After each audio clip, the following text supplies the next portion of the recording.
नमस्कार साथियों, बहुत बहुत स्वागत और अभिनंदन है आप सबका इस हिंदी पथ चैनल पे। तो साथियों, हम आशा करते हैं आप लोगों की तैयारी बहुत अच्छे से चल रही है। बिल्कुल, और तैयारी को ऐसे ही बरकरार रखिए और अपनी तैयारी को अच्छे से करते रहिए।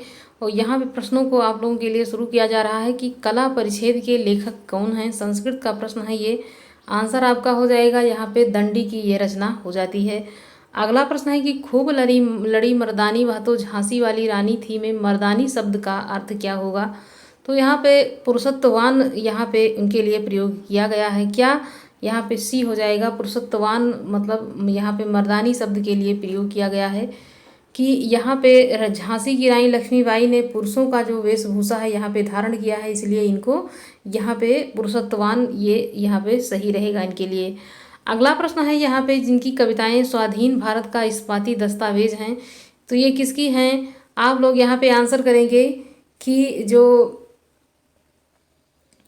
यहाँ पे स्वाधीन भारत की इस जो इस्पाती दस्तावेज यहाँ पे कहा गया है, इनकी जो कविताएं हैं, तो किसकी कविता को यहाँ पे कहा गया है आप लोग यहाँ पे बताएंगे। तो यहाँ पे जो आपका आंसर हो जाएगा मुक्ति बोध के लिए ये कहा गया है यहाँ पे। अगला प्रश्न है यहाँ पे कि पृथ्वी कल्प किसकी रचना है। पृथ्वी कल्प किसकी रचना यहाँ पे हो जाती है। तो ये जो पृथ्वी कल्प ये रचना है ये हो जाती है किसकी।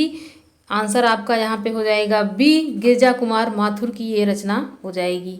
अगला है कि भूषण को कवि भूषण की उपाधि प्रदान की थी, किसने प्रदान की थी। कवि भूषण जो हैं उनको भूषण की उपाधि किसने प्रदान की, तो किसने प्रदान की थी यहाँ पे बताएंगे आप लोग। तो यहाँ पे जो चित्रकूट के राजा सोलंकी राजा रुद्र ने किसने, तो जो यहाँ के सोलंकी राजा रुद्र जो हैं इन्होंने इनको भूषण की उपाधि प्रदान की थी। किसको, तो शिवराज भूषण को। यहाँ पे आलोचना नामक प्रसिद्ध समीक्षा पत्रिका के संपादक कौन हैं। तो यहाँ पे जो आलोचना पत्रिका है, यहाँ पे आलोचना पत्रिका का यहाँ पे समीक्षक और पत्रिका के संपादक के रूप में कौन थे ये यहाँ पे बताना है। तो इनके संपादक के रूप में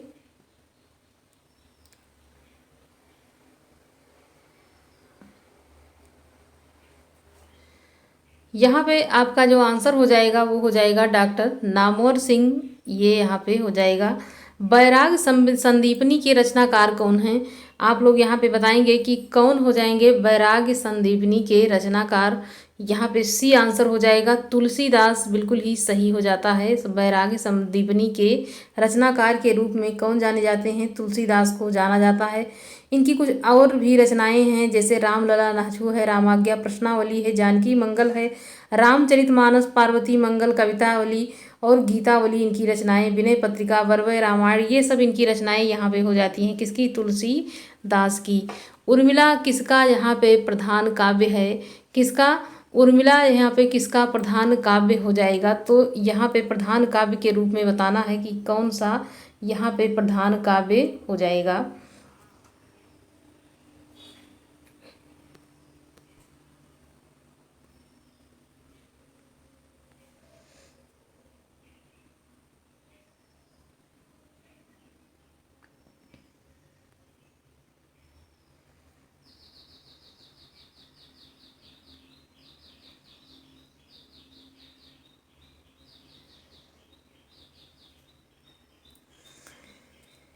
यहाँ पे थोड़ा सा व्यवधान के लिए हम यहाँ पे क्षमा चाहेंगे। उर्मिला किसका प्रबंध काव्य है, आप लोग यहाँ पे आंसर करेंगे कि उर्मिला जो है ये आप लोगों का यहाँ पे कौन सा आंसर हो जाएगा सही। तो यहाँ पे सी हो जाएगा, बाल कृष्ण शर्मा नवीन हो जाएगा। उदयभान चरित के लेखक कौन हैं। उदयभान चरित के लेखक का नाम जब आता है तो यहाँ पे एक ही प्रश्न हो जाएगा सही, वो हो जाता है यहाँ पे उदयभान चरित के लेखक यहाँ पे कौन माने जाते हैं। तो यहाँ पे हो जाएगा डी, ईसा अल्लाह खां हो जाएंगे। बलदेव खटिक किसकी कविता है, किसकी है, तो यहाँ पे आपका आंसर हो जाएगा बी, लीलाधर जगूड़ी की ये रचना हो जाती है। किसकी रचना, यहाँ पे लीलाधर जगूड़ी की ये रचना हो जाती है। नाटक जारी है तथा बची हुई पृथ्वी भी इन्हीं की प्रमुख कविता संग्रह हो जाता है। अगला यहाँ पे प्रश्न है कि सुलोचना निबंध संकलन किसका है। सुलोचना निबंध संकलन, तो आप लोग यहाँ पे बताएंगे कि सुलोचना जो निबंध संकलन है ये किसका हो जाता है। तो यहाँ पे आपका आंसर हो जाएगा बी, भारतेंदु हरिश्चंद्र का हो जाता है। चंडी चरित्र किसकी विशिष्ट साहित्यिक रचना है? तो चंडी चरित्र जो है ये किसकी हो जाती है, आप लोग यहाँ पे बताएंगे। तो यहाँ पे हो जाएगा किसका, गुरु गोविंद सिंह का हो जाएगा चंडी चरित्र। इनकी ये विशिष्ट साहित्य रचना के रूप में प्रसिद्ध है। कौन? तो चंडी चरित्र हो जाएगी। अगला यहाँ पे प्रश्न है,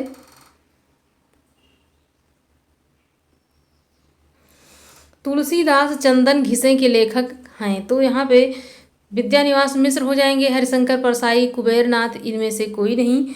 तो यहाँ पे बताएंगे आप लोग कि चंदन घिसे, जो तुलसीदास चंदन घिसे एक रचना है, ये किसकी हो जाएगी? तो ये व्यंग रचना के रूप में प्रसिद्ध है, हरिशंकर परसाई की रचना हो जाती है तुलसीदास चंदन घिसे। गजानन में कौन सा समास है? तो यहाँ पे आप लोग आंसर करें कि गजानन जो है इसमें कौन सा समास है? तो गज के समान आनन अर्थात मुख, तो जिसका मुख किसके समान है? गज के समान अर्थात हाथी के समान। तो जब यहाँ पे किसी दूसरे तीसरे की तरफ इशारा किया जाता है वहाँ पे बहुब्री ही हो जाता है। ए हो जाएगा बिल्कुल ही सही। अगला है, रजिया बेगम किसी रचना है? रजिया बेगम ये रचना किसकी हो जाएगी? तो यहाँ पे इसके लेखक हो जाएंगे कौन? रजिया बेगम के हो जाएंगे यहाँ पे किशोरी लाल गोस्वामी। परमाल रासो काव्य कृति के कवि का नाम यहाँ पे बताना है।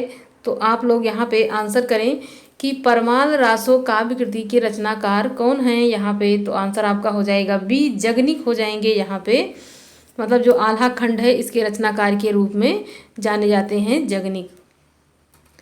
एक भारतीय आत्मकथा किस कवि, यहाँ पे किस कवि का उपनाम है? तो कौन हो जाएंगे? एक भारतीय आत्मकथा के एक भारतीय आत्मा किस कवि का उपनाम है? तो यहाँ पे किसे कहा जाता है? डी हो जाएगा, माखनलाल चतुर्वेदी जी को कहा जाता है। जिस क्षेत्र में जो भाषा बोली जाती है वह भाषा व्यापक रूप से उस क्षेत्र की मानक भाषा कही जाती है, उपमानक, मातृभाषा, संचार भाषा। तो उस क्षेत्र में जो भाषा बोली जाती है उस भाषा को क्या कहा जाता है? जिस क्षेत्र में जो भी भाषा बोली जाए वह भाषा व्यापक रूप में क्या हो जाएगी? तो वो मानक रूप में नहीं हो जाती है, वो मातृभाषा कही जाती है। अगला प्रश्न है कि रोमन लिपि का प्रयोग किस भाषा के लिए नहीं होता है? तो रोमन लिपि का प्रयोग जिस भाषा के लिए नहीं होता है वो यहाँ पे बताना है। आप लोग यहाँ पे बताएंगे कि कौन सी वो भाषा है जो मानक रूप में यहाँ पे प्रयोग में नहीं आती है। तो यहाँ पे हो जाएगा बी, कुल्लई में हो जाता है। अगला है कि सूरदास और नंददास किस काव्य रचनाओं की भाषा मतलब कौन सी थी? तो सूरदास और नंददास की जो काव्य रचनाओं की भाषा हुआ करती थी वो कौन सी हो जाएगी? तो यहाँ पे आंसर आपका हो जाएगा सी। तो यहाँ पे ब्रज भाषा हो जाती है। क्या हो जाती है? ब्रज भाषा हो जाएगी। रागड़ी बोली कहाँ बोली जाती है? तो यहाँ पे रागड़ी बोली जो बोली जाती है वो कहाँ की बोली है, ये यहाँ पे प्रश्न पूछा जा रहा है। तो यहाँ पे आप लोग बताएंगे डी हो जाएगा, इसमें हरियाणा में ये रागड़ी बोली का प्रयोग देखने को मिलता है। इसमें से कौन सी बोली मध्य प्रदेश की प्रमुख बोलियों में से नहीं है? निमाड़ी है, मालवी है, बुंदेली है, बांगर है। तो कौन सी बोली है जो वहाँ के लिए नहीं, मतलब मध्य प्रदेश के लिए नहीं आती है? तो डी हो जाएगा, ये नहीं आती है, ये बांगर है जो नहीं आती है। लिंचू किस भाषा का शब्द है? लिंचू जो भाषा है ये किसका मतलब यहाँ पे प्रयोग किया गया है? आप लोग बताएंगे। तो यहाँ पे चीनी भाषा के लिए लिंचू यहाँ पे प्रयोग किया गया है। हड़ैती बोली कहाँ बोली जाती है? तो हड़ैती जो बोली है वो बोली जाती है कहाँ? तो ये बोली जाती है राजस्थान में। हड़ौती बोली जाती है कहाँ? राजस्थान की ये भाषा हो जाती है। अगला प्रश्न है, दिए गए विकल्पों में से द्रविड़ परिवार की भाषा कौन सी है? असमिया, बंगला, उड़िया या फिर कन्नड़? कौन सी भाषा यहाँ पे हो जाएगी? यहाँ पे डी हो जाएगा आपका, यहाँ पे कन्नड़ हो जाती है। दो व्यंजन जब एक साथ मिलते हैं तो क्या कहलाते हैं? जब दो व्यंजन एक साथ मिल जाते हैं तो उनको क्या कहा जाता है? तो यहाँ पे आप लोग बताएंगे। तो यहाँ पे वो संयुक्त व्यंजन कहलाते हैं। जब दो व्यंजन एक साथ मिल जाते हैं तो वहाँ पे वो हो जाते हैं क्या? संयुक्त व्यंजन के रूप में जाने जाते हैं। अगला यहाँ पे प्रश्न है, वर्ण तालिका के अनुसार ह्रस्व, दीर्घ और प्लुत क्या है? स्वर है, व्यंजन है, मात्रा है या फिर विसर्ग है? तो ये एक क्या हो जाता है? ये एक मात्रा के रूप में भी जाना जाता है। इसको क्या जाना जाता है, यहाँ पे मात्रा भी है और ये स्वर के अंतर्गत भी आता है। जब एक मात्रा मतलब कोई भी मात्रा नहीं लगी होती तो ह्रस्व होता है, दो लग जाती है तो वहाँ पे वो क्या हो जाता है, मतलब कोई भी मात्रा लगी है तो दीर्घ हो जाता है। ऐसे ही तीन मात्राएं होती हैं तो प्लुत हो जाता है।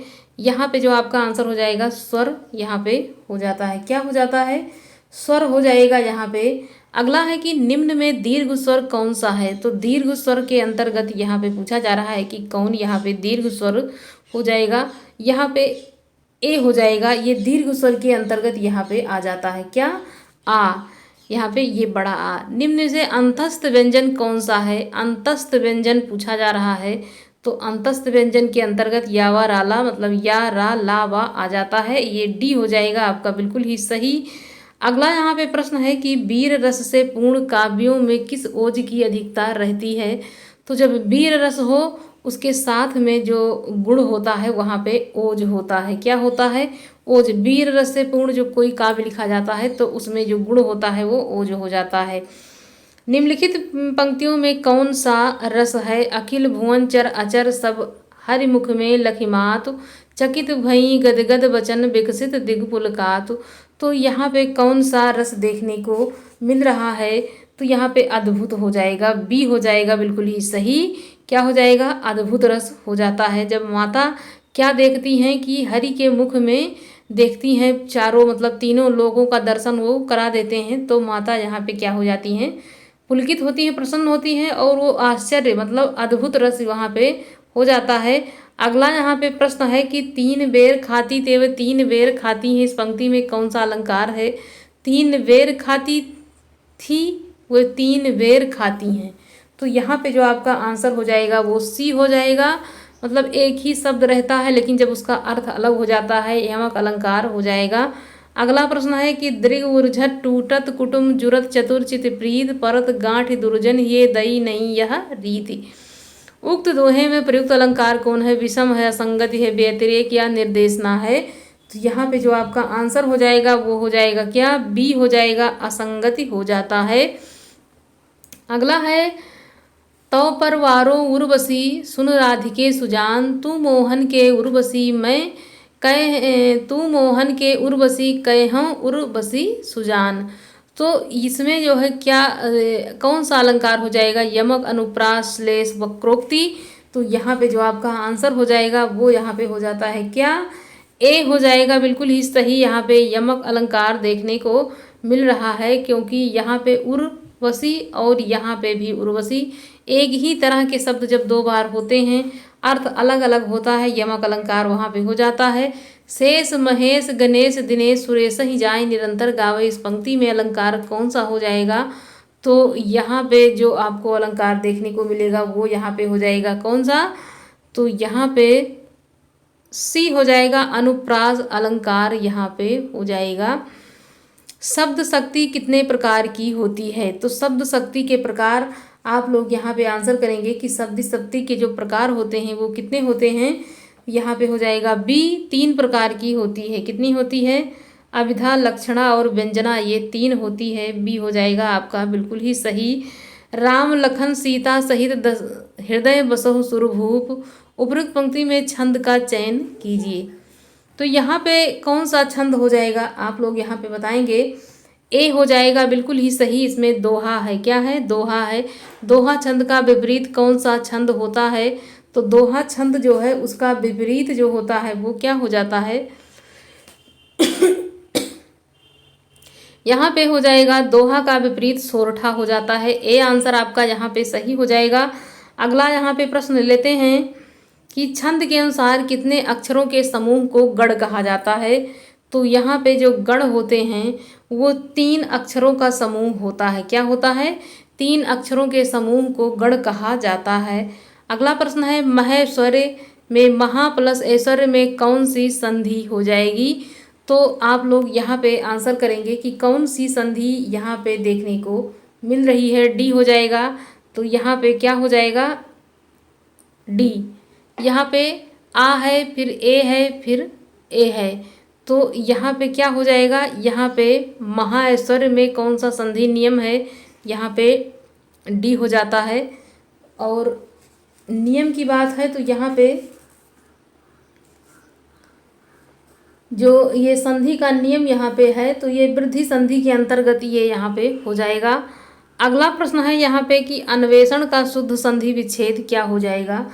अन्वेषण का संधि विच्छेद जो है अनु प्लस यहाँ पे एषण हो जाएगा। डी हो जाएगा बिल्कुल ही सही। क्या हो जाएगा? डी यहाँ पे अनु प्लस एषण हो जाता है। अगला प्रश्न यहाँ पे है कि पथ भ्रष्ट में समास पूछा जा रहा है कि कौन सा समास हो जाएगा। तो यहाँ पे जो विभक्ति का लोप है पथ से भ्रष्ट, तो यहाँ पे तत्पुरुष समास हो जाएगा। अष्टाध्यायी में कौन सा यहाँ पे समास हो जाएगा? अष्टाध्यायी में यहाँ पे जो समास हो जाएगा वो हो जाएगा यहाँ पे द्विगु समास हो जाएगा। क्या हो जाएगा? द्विगु समास हो जाएगा। अगला प्रश्न लेते हैं कि युधिष्ठिर किस समास का समस्त पद है? युधिष्ठिर, तो यहाँ पे जो समस्त पद हो जाएगा वो हो जाएगा यहाँ पे लुक तत्पुरुष के अंतर्गत ये आता है। सी हो जाएगा युद्ध में स्थिर। अगला है कि लश्कर में ऊंट बदनाम का अर्थ है तो गुणवान का बदनाम होना, ऊंट का सदा एक रस मोल तो या फिर मोल या तोल का कर बदनाम होना, दोष किसी का पर नाम किसी और का। तो यहाँ पे जो आपका आंसर हो जाएगा वो हो जाएगा डी, दोष किसी और का रहता है और नाम किसी और के मढ़ दिया जाता है। तो यहाँ पे आपका डी हो जाएगा सही। अगला प्रश्न लेते हैं यहाँ पे सदा एक समान रहने वाले लोकोक्ति का प्रयोग यहाँ पे देखें। साँझ को आँच नहीं, सावन हरे भादों सूखे, भागते चोर की लंगोटी ही सही, सहेज पे सो मीठा होए। तो यहाँ पे जो आपका आंसर हो जाएगा वो हो जाएगा बी। इसमें सावन हरे न भादों सूखे, न सावन हरे और न भादों सूखे। अंग अंग फूले न समाना, मुहावरे का सही अर्थ क्या हो जाएगा? अंग अंग फूले न समाना, तो यहाँ पे जो आपका आंसर हो जाएगा सी कि बहुत आनंदित होना। यहाँ पे सी हो जाएगा बहुत आनंदित होना। उत्पत्ति के आधार पर शब्दों के 4 भेद किए गए हैं, निम्नलिखित में से कौन सा भेद यहाँ पे गलत हो जाएगा? तो उत्पत्ति के आधार पर देखा जाता है तो यहाँ पे जो गलत हो जाएगा वो यहाँ पे आप लोगों को बताना है। आंसर आपका यहाँ पे हो जाएगा सी, यौगिक इसमें जो है ये नहीं है। तो ये हो जाएगा तत्पुरुष, तद्भव और विशेषज। अगला प्रश्न है यहाँ पे तत्सम शब्द है। तत्सम शब्द में चत्वारी, अढ़ाई, मोर, वैन, तो तत्सम में क्या हो जाएगा आप लोग यहाँ पे बताएंगे। तो यहाँ पे आपका आंसर ए हो जाएगा, चत्वारी हो जाएगा। ए बिल्कुल ही सही हो जाता है। कौन सा फारसी शब्द नहीं है? तो जो फारसी शब्द है पलीदा है, पैमाना है, इस्तीफा है, तनख्वाह है। फारसी के अंतर्गत कौन सा शब्द यहाँ पे जो है जो पूछा जा रहा है शब्द नहीं है पूछा जा रहा है? क्या है? किसमें नहीं पूछा जा रहा है? तो आपका जो आंसर सही हो जाएगा वो सी हो जाएगा, इस्तीफा। यहाँ पे पंकज, जलज किस प्रकार के शब्द हैं? रूढ़ हैं, यौगिक हैं, योग रूढ़ हैं या फिर मिश्रित हैं? किस प्रकार के शब्द ये हो जाते हैं? सी हो जाएगा, योग रूढ़ के अंतर्गत ये हो जाते हैं। अगला यहाँ पे प्रश्न है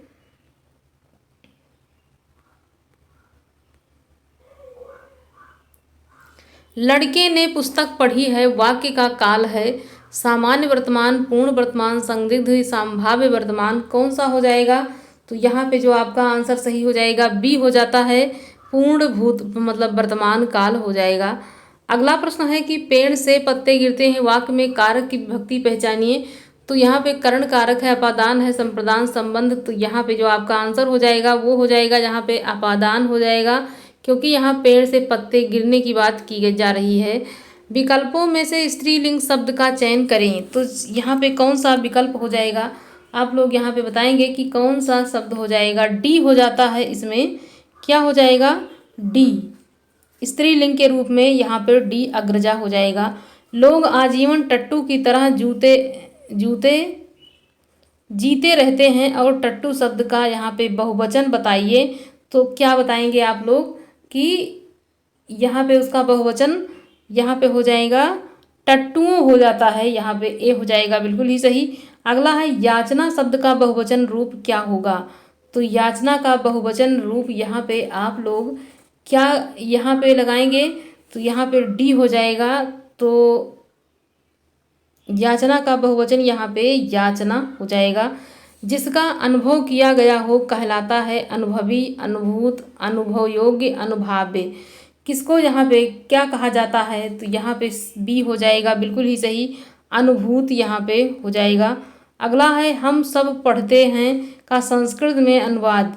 तो हम सब पढ़ते हैं के लिए कौन सा हो जाएगा, यहाँ पे सी हो जाएगा, वयम पठामः। क्या हो जाएगा, वयम पठामः। वर्तमान काल के लिए संस्कृत लकार प्रयोग किया जाता है। तो यहाँ पे लिट लकार, लट या फिर लुट या फिर लिट। तो यहाँ पे जो लकार प्रयोग किया जाता है वो हो जाएगा ए, इसमें लिट लकार का प्रयोग हो जाएगा। क्या हो जाएगा, लिट लकार। अगला है सर्वेषु दानेषु विद्यादानम विश्यते में सर्वनाम क्या है। सर्वनाम यहाँ पे पूछा जा रहा है, तो आपका आंसर हो जाएगा डी। इसमें क्या हो जाएगा, डी हो जाएगा, सर्वेषु हो जाएगा। राजन का पंचमी विभक्ति का बहुवचन रूप क्या हो जाएगा। राजन का बहुवचन यहाँ पे बी हो जाता है, राज्ञा हो जाएगा। अगला प्रश्न है यावत शब्द का हिंदी में अर्थ होगा। यावत शब्द का सी हो जाता है यहाँ पे, जब तक। यावत शब्द का हिंदी में अर्थ हो जाएगा जब तक। सी धातु का पुल्लिंग रूप है।